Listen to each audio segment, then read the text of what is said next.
কেমন লাগে ভাই? খুব টেস্ট। টেস্ট। উনি যে 10 টাকার দেয় কোনো জায়গায় 30 টাকার এতগুলা দিব না। পিওর জিনিস একবার এখানে ক্ষতিকর জিনিস না। আর উনি ডেলি কটা ডেলি বেছে মাত্র 2 ঘন্টা উনি 11 কেজি বিক্রি করে ফেলায়। ছোলা বারো ভাজা তো আপনারা সবাই খাইছেন, কিন্তু এই চাচায় 10 টাকা যেই পরিমাণে ছোলা বারো ভাজা দেয়, আমার মনে হয় না অন্য কোথাও 10 টাকায় সেই পরিমাণে ছোলা বারো ভাজা কেউ খাইছেন। তাছাড়াও স্বাদের দিক দিয়ে বিবেচনা করলে এই চাচার ছোলা কিন্তু পিছিয়ে থাকবে না। হ্যালো ভাই সব, আমি আপনাদের সাথে আছি সুরজ। আশা করি সবাই ভালো আছেন আর আপনারা দেখছেন Bangali number 1 Facebook page and YouTube channel. এই ভিডিওতে প্রবেশ করার জন্য আপনাদের জানাচ্ছি সুস্বাগতম। এখন আমরা অবস্থান করছি দোহারের পারানগঞ্জ বাজারে, আর এখন ঘড়ির কাঁটায় সময় বাজে মাত্র বিকেল 4টা। আর এসেই দেখতে পেলাম যে চাচা এখানে উপস্থিত।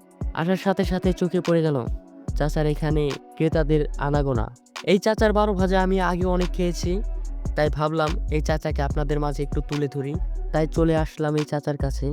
এই চাচার বারো ভাজার সুনাম শুধু পারানগঞ্জ বাজারের মধ্যে সীমাবদ্ধ নয়, দোহার নবগঞ্জে সব জায়গাতেই ছড়িয়ে আছে এই চাচার বারো ভাজার সুনাম। অনেক দূর দূরান্ত থেকেই মানুষ আসে এই চাচার বারো ভাজার স্বাদ নিতে। চলেন এবার চাচার কাছ থেকে জেনে নিই তার বারো ভাজার রহস্য। আপনার নাম কি? আমার নাম আব্দুল মজিদ। আপনি কোন সময় জায়গায় বসেন? 5টার পর আর শেষ হয় কয়টায়? 7:30 7টা, উপরে 7:30। জি। আপনি কি শুধু চুলাই বিক্রি করেন? এই শুধু চুলাই, আর কিছু না। তাহলে কি কি বারে বন্ধ থাকে আপনার? একমাত্র বৃহস্পতিবার। বৃহস্পতিবার বন্ধ। তাছাড়া প্রতিদিন আর আপনাকে পাওয়া যায়? প্রতিদিন। জি। আচ্ছা, আপনি চুলার ভিতরে কি কি ব্যবহার করেন? হ্যাঁ, আপনি চুলা 12 ভাজার ভিতরে কি কি ব্যবহার করেন? সব মশলা, আদা রসুন ধইনা গরম মশলা চিড়ে, হ্যাঁ, হ্যাঁ। এই আদা রসুন ধইনা গরম মশলা। ও, একটা সস বানাই, এটা কি সস কাকা? কাঁচা পেঁপে তেঁতুল। কাঁচা পেঁপে আর তেঁতুল। হুম। এটা কি টক সস? টক, কাঁচা পেঁপে তেঁতুল। আর আমরা দেখতে পেলাম ওই পাশে একটা সস, ওইটা কি? ওটা সস না, ওটা মশলা। ওইটা মশলা। হ্যাঁ হ্যাঁ। ঠিক আছে, অনেক ধন্যবাদ। আমরা ভাইয়ের সাথে কথা বলবো। ভাই, আপনার নাম কি? আমার নাম মোহাম্মদ রাসেল শিকদার। আপনি কই থেকে এই 12 ভাজা খেতে এসেছেন? আমি তো কাছে থেকে আসছি, মাঝখানে থেকে আসছি।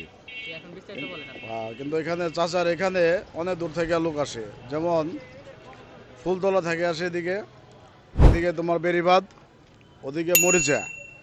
ওনার 12 ভাজা খাইতে আসে, কিন্তু উনি যে 10 টাকার দেয় অন্য জায়গায় 30 টাকার এতগুলা দিব না। এই একটা ওনার সুনাম। কোয়ান্টিটি হয়। হ্যাঁ হ্যাঁ, এটা সুনাম। আর যা কিছু আছে ওনার পিওর, এখানে পিওর জিনিস একবার এখানে ক্ষতিকর জিনিস না। আর উনি ডেলি কটা ডেলি বেছে মাত্র 2 ঘন্টা উনি 11 কেজি বিক্রি করে ফেলায়। মাশাআল্লাহ। 2 ঘন্টা, তাহলে বুঝো কেমন জনপ্রিয়তা এগুলা।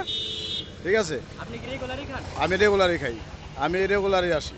আপনি তাহলে রেগুলার ক্রেতা তার? হ্যাঁ হ্যাঁ, রেগুলারই আসি এবং রেগুলারই খাই, খুব ভালো লাগে। আর ছোলাটাও 1 নাম্বার। ঠিক আছে, আর ওখানে যা কিছু হয় উনি হাতে বানায়, সব যা কিছু দেয় সব কিছু হাতে। হোমমেড। হ্যাঁ ঠিক আছে, ধন্যবাদ। আর সবার দাওয়াত রইলো, আপনারা সবাই চাচার এখানে ছোলা খাইতে আসবেন। ঠিক আছে, ওকে। জি ভাই সাহেব, আমরা কিন্তু এই চাচার 12 ভাজা কিন্তু হাতে পেয়ে গেছি। আর এখন আমরা চাচার 12 ভাজা খাবো এবং বেস্ট রিভিউটা আপনাদের মাঝে শেয়ার করব।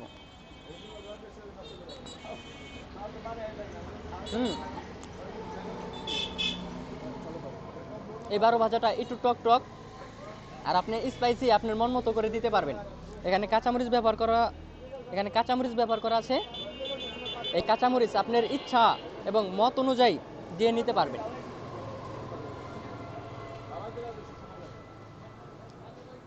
আমার আজ একটু টক টক খেতে মনে চেয়েছিল, তাই আমি 12 ভাজার ভিতরে একটু টক টক দিয়ে নিয়েছি। কাকার যে স্পেশাল টক সসটা আছে সেটা দিয়েছি, এই কারণে একটু টক টক। তবে চাচার ছোলার যে সুনাম সেটা আমাদের পুরো দোহার জুড়ে আছে। তো আপনারা যারা খেতে চান তারা এখানে আসতে পারেন। পালানগঞ্জ বাজারে এসে বললেই হবে চাচার ছোলা, সবাই দেখিয়ে দিবে। তো ভিডিও ভালো লাগলে লাইক কমেন্ট শেয়ার করতে ভুলবেন না। আর হ্যাঁ, আমাদের পরিবারের একজন হতে হলে অবশ্যই পেজকে ফলো এবং আমাদের চ্যানেলকে সাবস্ক্রাইব করে দেবেন। Bye bye, see you again.